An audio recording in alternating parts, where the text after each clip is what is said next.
Now, the highlight of our program is Major Scott Harbula. Major Scott Harbula's current position is Commander and Senior Aerospace Science Instruction and Instructor at West Mifflin Area High School, West Mifflin, PA. Major Harbula served as an active duty member of the United States Air Force from February 1st, 1987 to February 1, 2007. His position in the Air Force included instruction at West Virginia University and the University of Pittsburgh, Operation Officer at Dover Air Force Base, Chief of Transportation for 7th Air Force at Osan Air Force Base, Republic of Korea, Transportation Research Officer at Wright-Patterson Air Force Base, Ohio, and Mobile Aerial Fort Squadron Operations Officer at Rhein-Main Air Force in Germany.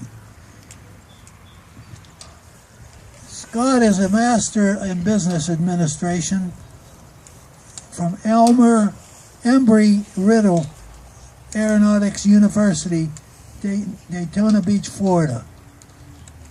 Bachelor's of Art, History and Politics, Virginia Military Institute in Lexington, Virginia.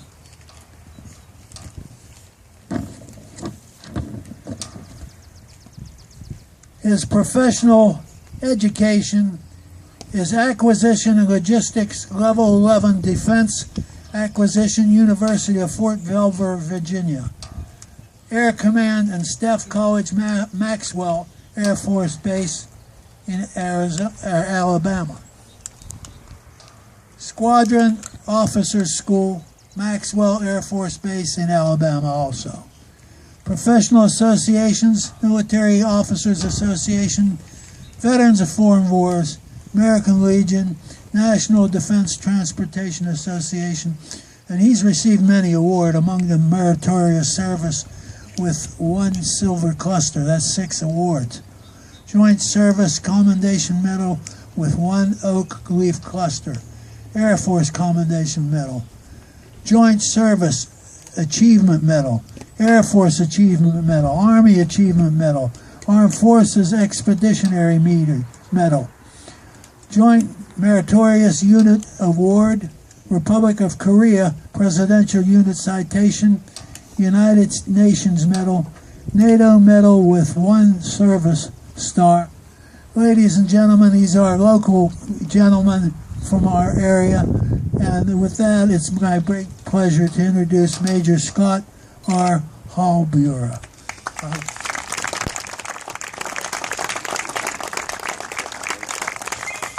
Thank you, Mayor Bodner, and the people of Munhall Borough for having me here, and especially the Catholic War Vets.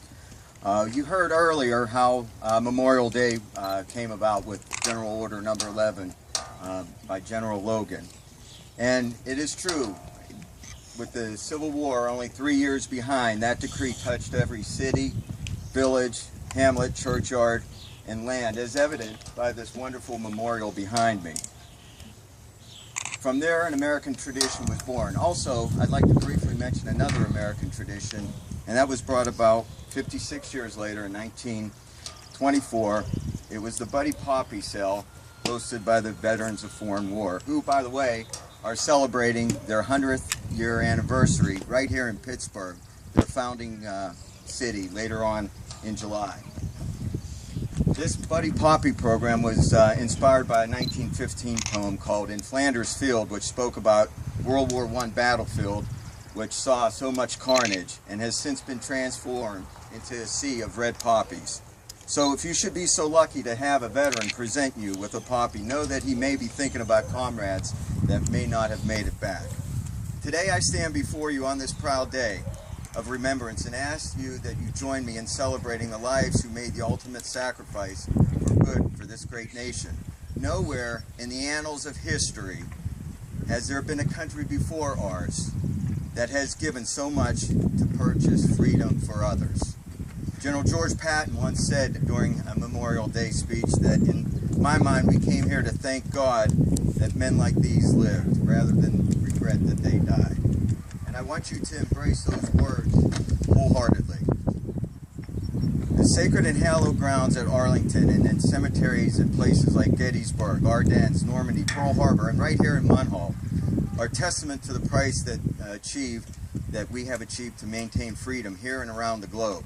The lives of our fallen soldiers, our fathers, our brothers, mothers, sisters, and comrades were not lost in vain or anguish, for each life lost has contributed to the evolution of America as we know it today, a free nation, a strong nation, and a nation that stands tallest when we stand together.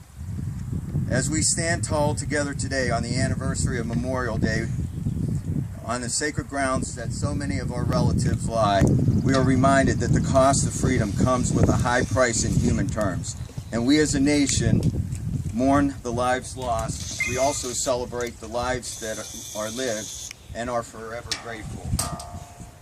Above all, in an attempt to pay back our debt as American citizens, we must not only remember the fallen, but it is our responsibility to teach our youth that nothing comes without a cost, and that the sacrifices are meaningless without remembrance.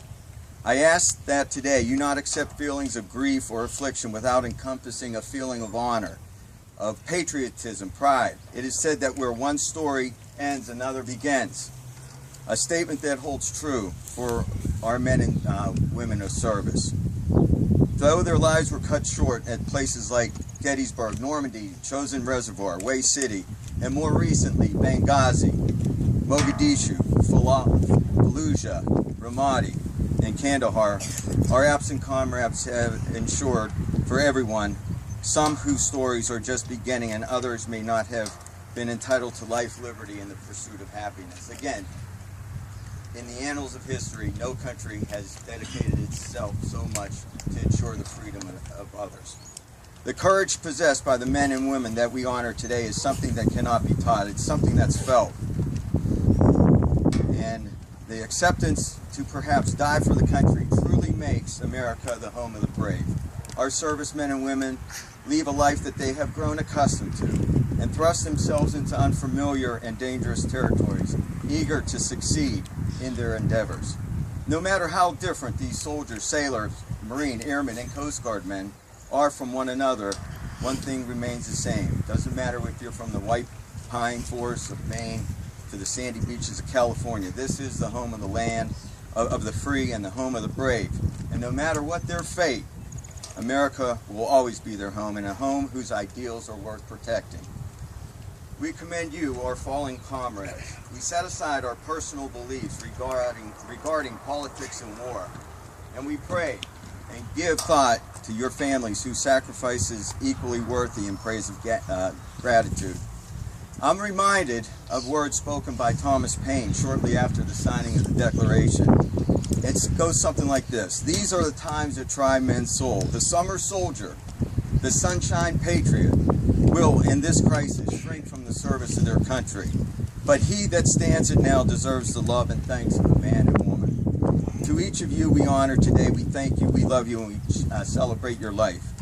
Today, as you go about your celebrations with your friends, family, I ask that you also give thought to the families and friends who have lost their loved ones in the line of duty. We must encourage the preservation of their spirit, dreams, and sacrifices.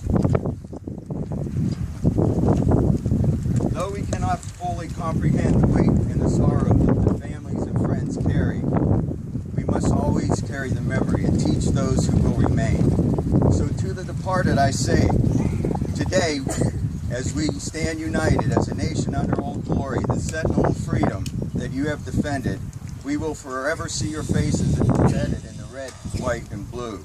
We dedicate this day to you, our comrades, and vow to devote this day wholeheartedly for the preservation of your memory. For it is you, our fallen, who have made the ultimate sacrifice, giving us the past and giving us the hope that will propel us to the future. God bless all our departed heroes, their families. God bless America and you. Thank you. Thank you very much.